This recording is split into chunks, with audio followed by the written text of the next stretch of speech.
いらっしゃいませ。何名様ですか？テーブルかカウンター、どちらがよろしいです。発券用紙に書いてある番号のお席にお進みください。ごゆっくりどうぞ。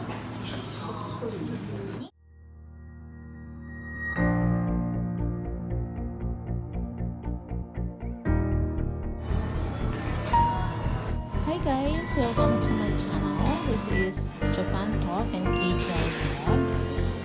And today's video, I want to show you the restaurant here in Japan.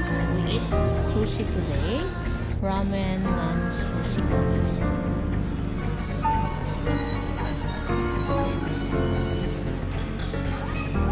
Okay, lagyan lang po natin siya ng konting spicy. Mahilig po ako sa mga spicy.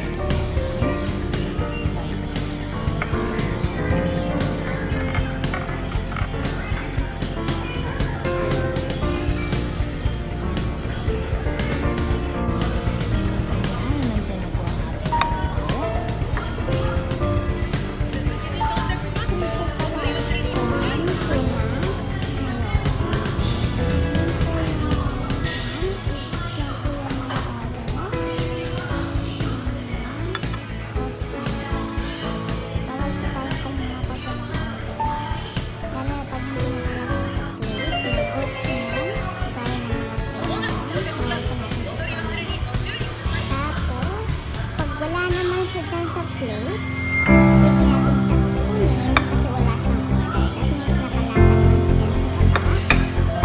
Pwede natin siyang kunin.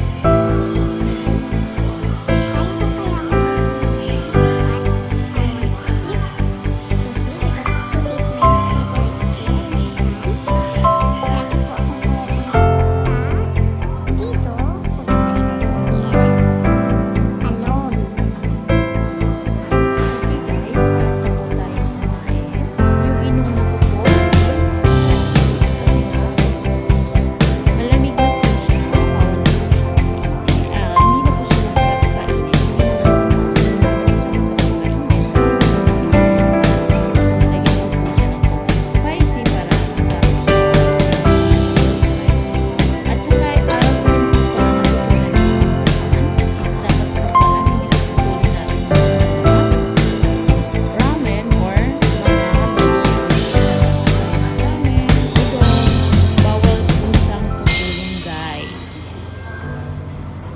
Sa mga gusto pong pumunta ng Japan, advice ko po sa inyo, lalo na po kapag kasama niyo yung mga boss nyo, pag kumakain kayo ng udong or ramen, huwag nyo pong putulin yung men or yung noodles. Kasi nga, bad luck po dito yan sa Japan.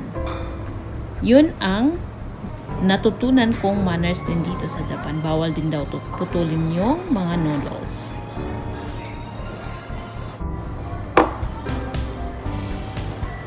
The next one is salmon. Mahilig po ako sa salmon guys kasi masarap yung salmon nila dito. Pagkain mo, matamis-tamis pa siya as in. Kahit nahilaw siya, matamis-tamis siya, masarap as in. At saka yan din po pala is ginger or tawag nila dito sa Japan is shoga. Yan ang salmon guys.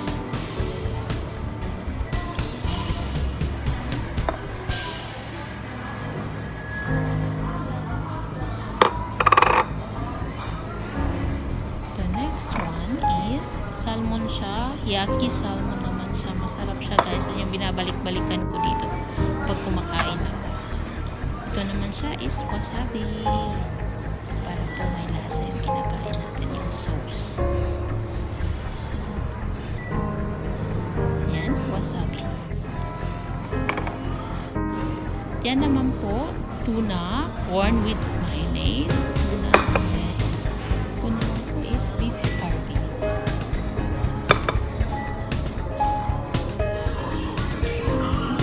Tapos ang ating gagawin is 1, 2, 3, 4, 5, 6 plate, 1 soup, 7 plate, 1 soup, and then 1 ramen. Wow, ang laki ng chan ko, diba? And I feel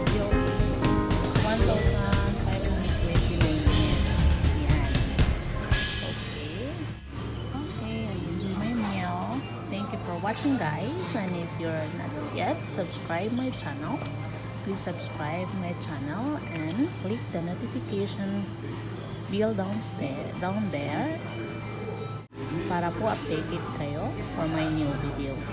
Thank you!